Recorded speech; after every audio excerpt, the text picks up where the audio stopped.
오늘 하나님 말씀 사도행전 16장 19절부터 32절까지, 사도행전 16장 19절부터 32절 같이 합독합니다.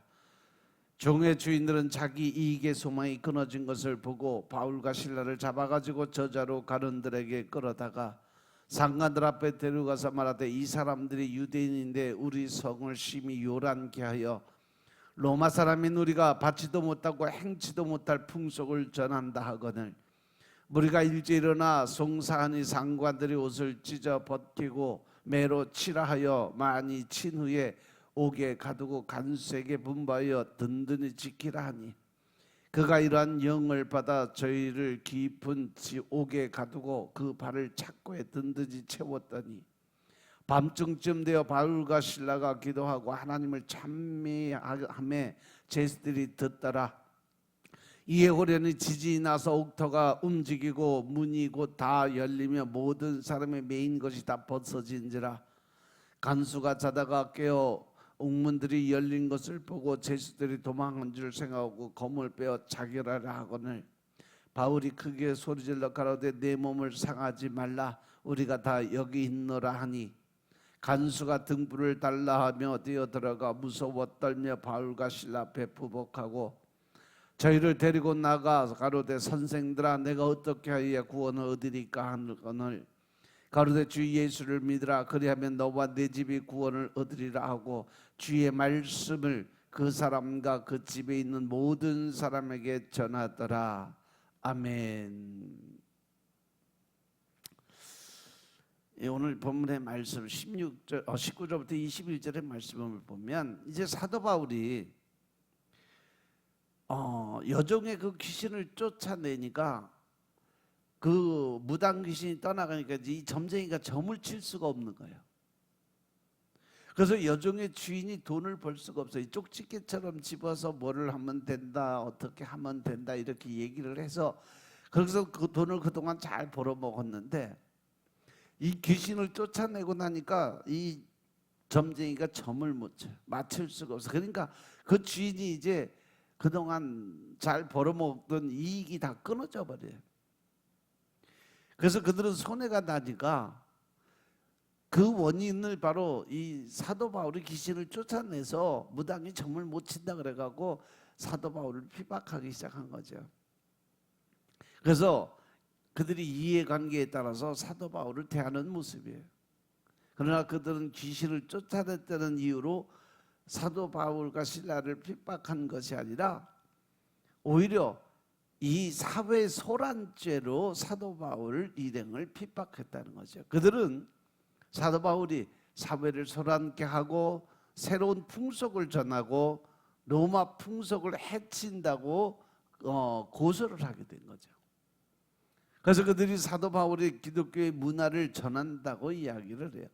로마의 그 종교의 관념과 기독교의 관념이 전혀 틀리니까 그것으로 핑계를 잡아서 결국은 잡아냈어요.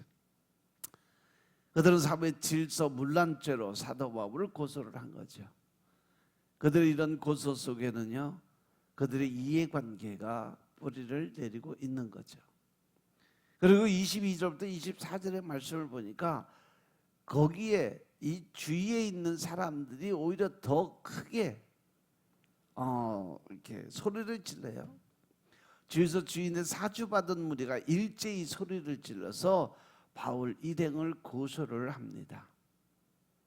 그러니까 그 상관들이 재판도 하지 않고 로마 사람인 이 사도 바울의 옷을 찢고 그리고 벗기고 매를 많이 치라고 해서 엄청나게 많은 매를 치게 됩니다.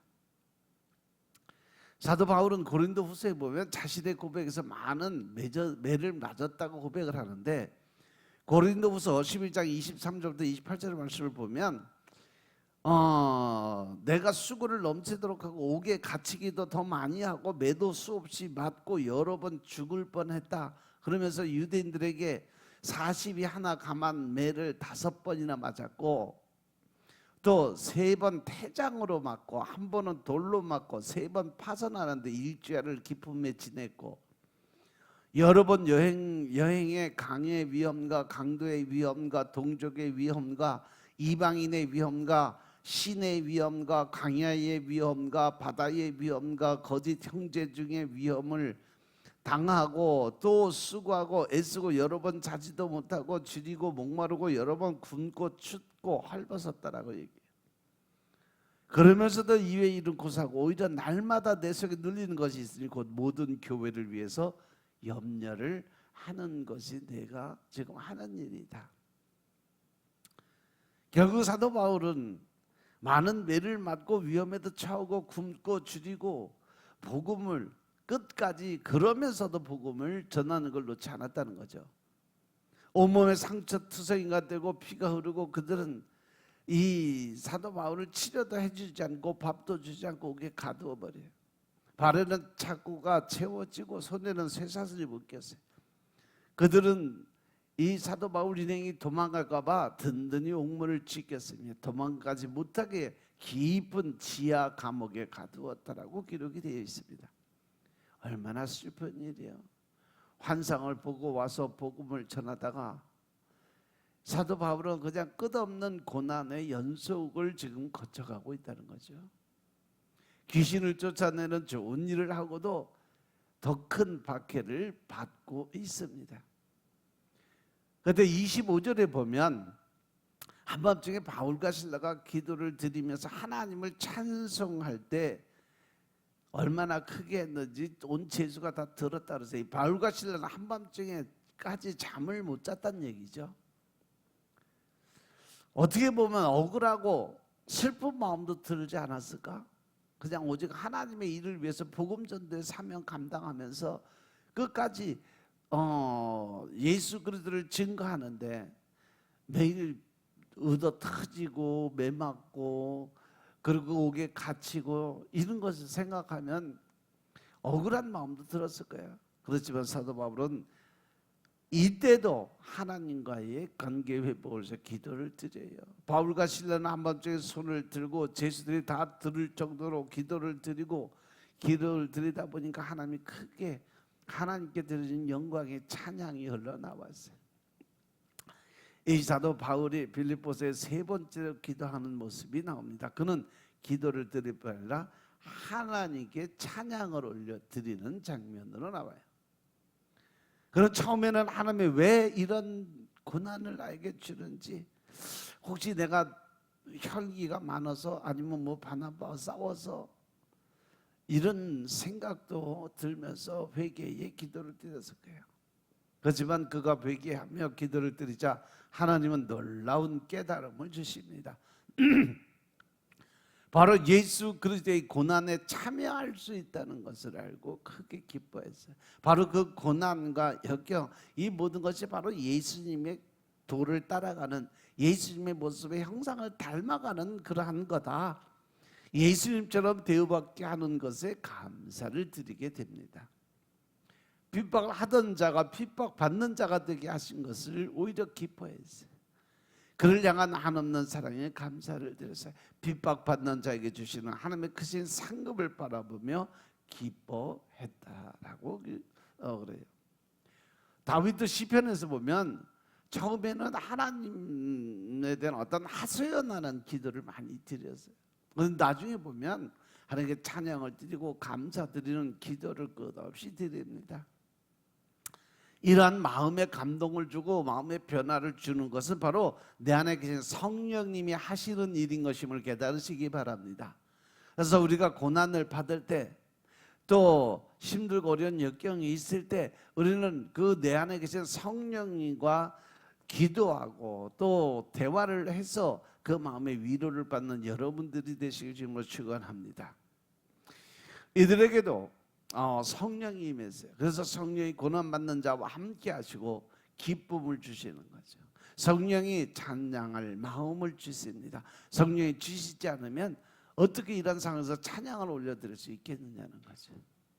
또한 찬송을 드리면 바로 성령의 임재가 임하신다는 사실을 명심하시기 바랍니다. 그리고 이제 26절을 보시면 갑자기 지진이 일어나요. 옥토가 움직이고 문이 다 열리고 모든 사람의 착고가 다 벗어지는 사건. 바울과 실라가 찬양을 드리자 큰 지진이 일어나서 옥문이 열리고 죄수들의 메인 것이 다 풀어졌어요. 바로 찬양을 드릴 때 하나님의 임재가 임하신 것임을 깨달으시기 바랍니다. 하나님의 친히 찾아오셔서 기적을 일으켜 주시는 거죠. 기적이 먼저가 아니라 찬양과 경배가 먼저인 것임을 깨달으시기 바랍니다. 찬송으로 제사를 드리는 자가 하나님을 영화롭게 하는 자다. 그의 행위를 옳게 하는 자에게 하나님이 구원을 베풀어 주신다라고 했어요. 하나님은 이들에게 하나님의 능력을 베풀어 주시는 거죠. 여호사밧 왕은 모압과 암몬 족속과 싸울 때 수적으로 엄청나게 많이 불리해서요. 10분의 1도 안 됐으니까. 그러나 주의 종이 승리를 약속을 했어요. 그는 승리 약속을 믿고 찬양대를 앞세우고 전쟁을 하러 나갈 때 하나님께 찬양을 먼저 드렸다는 거죠. 그 인자하심이 영원하신 하나님께 찬양을 올려드렸습니다. 그는 전쟁 중에 승리를 약속하신 하나님의 사랑을 찬양을 드렸어요. 찬양이 시작되자 하나님의 군대를 동원해서 친히 대적을 물리치고 그 전쟁에서 승리하는 그러한 쾌거를 이루게 만들어 주셨죠. 사도 바울은 빌립보 교회에 보내는 편지에서 항상 기뻐하라고 이야기를 합니다. 내가 다시 말하노니 기뻐하라고 이야기해요. 우리가 살아가는데 가장 필요한 것이 바로 이 말씀이에요. 항상 우리의 삶은 늘 기쁘고 즐거운 마음으로 살아갈 준비가 돼 있어야 돼요.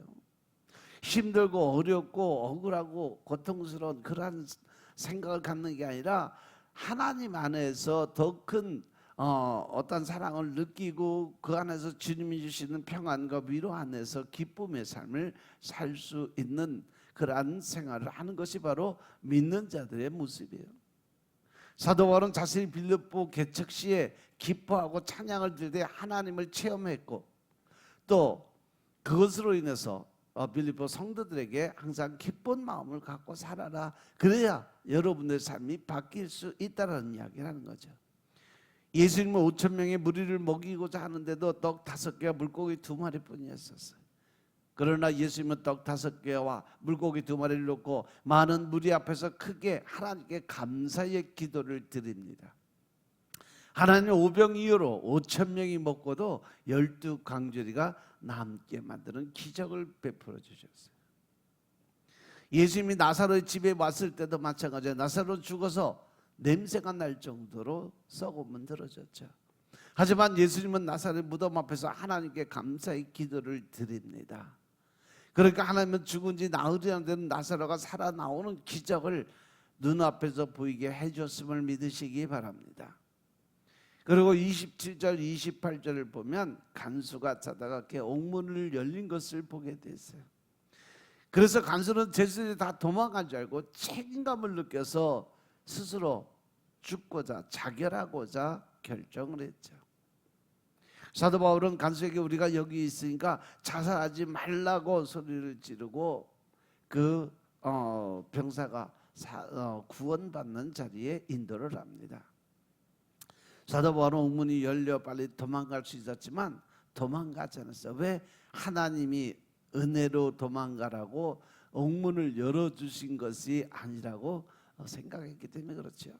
그는 자신이 자유를 얻는 것보다 자신을 지키는 간수의 생명을 살리고자 결정을 한 거죠.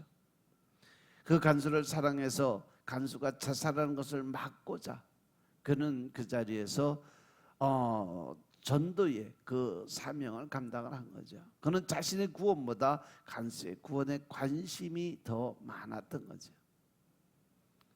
그리고 20절, 29절, 30절에 보면 안에서 다 도망간 줄 알고 자기를 하려고 하던 그가 안에서 소리가 나니까 등불을 달라고 해서 뛰어 들어가서 그 사도 바울 앞에 부복하는 모습이 나와요. 간수는 이러한 놀라운 일을 하는 사도 바울이 하나님처럼 보였던 거죠. 지금 주위에 일어난 사건들을 통해서 하나님의 임재를 본 거예요. 크고 높으신 하나님을 보아서, 그래서 간수는 죄수인 사도 바울에게 뛰어가서 사도 바울을 무서워하며 떨며 엎드렸어요. 하나님이 죄수인 사도 바울을 간수 앞에서 높여주시는 장면. 이 간수는 하나님 앞에서 자신의 죄를 발견해서 이렇게 높으신 분을 가둔 자신들의 죄악된 것을 알았어요. 그래서 하나님의 살아계심을 알았다는 거죠. 그는 죄로 말미암아 하나님의 심판을 받을 것이라고 생각이 됐어요. 그래서 간수가 우리가 어떻게 하여야 구원을 얻을 수 있는가를 사도 바울에게 질문을 합니다. 그는 행위를 통해서 구원을 얻는 것으로 생각을 한 거죠. 뭐 유대인이나 부자 청년도 무엇을 해야 구원을 얻는 것으로 생각하였어요. 그는 행위를 통해서 구원받기를 소망을 했던 사람들이에요. 그리고 이제 31절 32절을 보면 너희가 구원을 받기 위해서 할 수 있는 일은 단 한 가지, 주 예수를 믿으라. 그래야만 너와 네 집이 구원을 받으리라. 이렇게 선포를 합니다. 사도 바울은 우리를 죄에서 구원하기 위해 오신 예수님을 소개하는 거죠. 사도 바울은 우리 죄를 위해서 죽으시고 우리를 위해서 부활하시고 또 이 메시아이신 그리스도가 되신 예수님, 그리고 다시 오실 예수님을 소개합니다. 예수님은 그리스도이시고 만왕의 왕이시고 또 이 천하 만물 지진까지도 주관하시는 분이심을 믿으시기 바랍니다.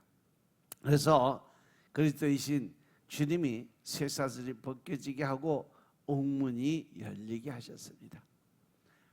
바람과 바다를 잔잔케 하시고 귀신을 쫓아내 주셨어요. 죄를 사하고 병을 고치시고 죽은 자를 살리시는 그러한 그리스도이십니다. 그리스도인 예수님은 우리를 죄에서 구원하시는 유일한 분이심을 믿으시기 바랍니다. 또한 우리의 모든 죄를 용서하실 수 있는 분이심을 믿으시기 바랍니다. 그리고 우리를 하나님의 나라로 인도하실 수 있는 분이에요. 우리에게 있는 현실 문제도 해결할 수 있는 분이십니다. 우리의 모든 병을 고쳐줄 수 있는 분이심을 믿으시기 바랍니다. 우리의 학과 문제, 직장 문제, 교회 문제를 다 해결할 수 있는 분이 바로 예수 그리스도이심을 믿으시기 바랍니다. 가장은 가족들에게 영향력이 있어요. 가장이 먼저 예수님을 믿으면 가족이 따라서 믿고 또 가족도 다 구원을 받을 수 있습니다. 사도 바울은 간수와 그 가족들에게 말씀을 전하고 그러자 그들이 다 회개하고 예수님을 믿었다, 이렇게 기록이 되어 있어요.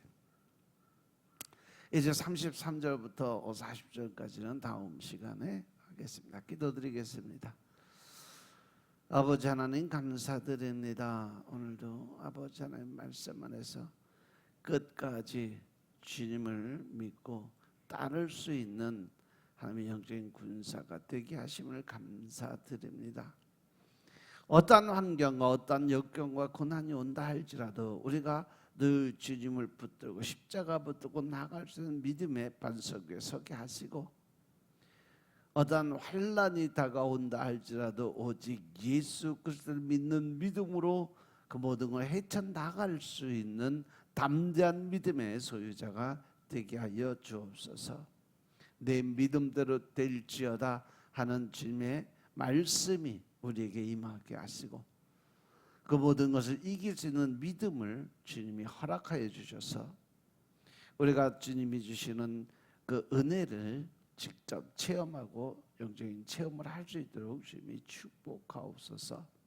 오직 성령 하나님의 임재를 통해서 우리의 삶이 새롭게 변화되게 하시고 또한 아버지 새 영 새 마음으로 바뀌어서 제 영적인 권세 능력의 힘으로 우리가 변화될 수 있도록 축복하옵소서. 오늘 하루도 하나님을 기뻐하고 또 하나님 웃게 만드신 하루의 삶을 살게 하시고 또 그 능력의 삶으로 우리의 삶이 변화되게 하옵소서. 모든 말씀 우리 주 예수 그리스도의 이름으로 감사드리며 기도드렸사옵나이다. 아멘.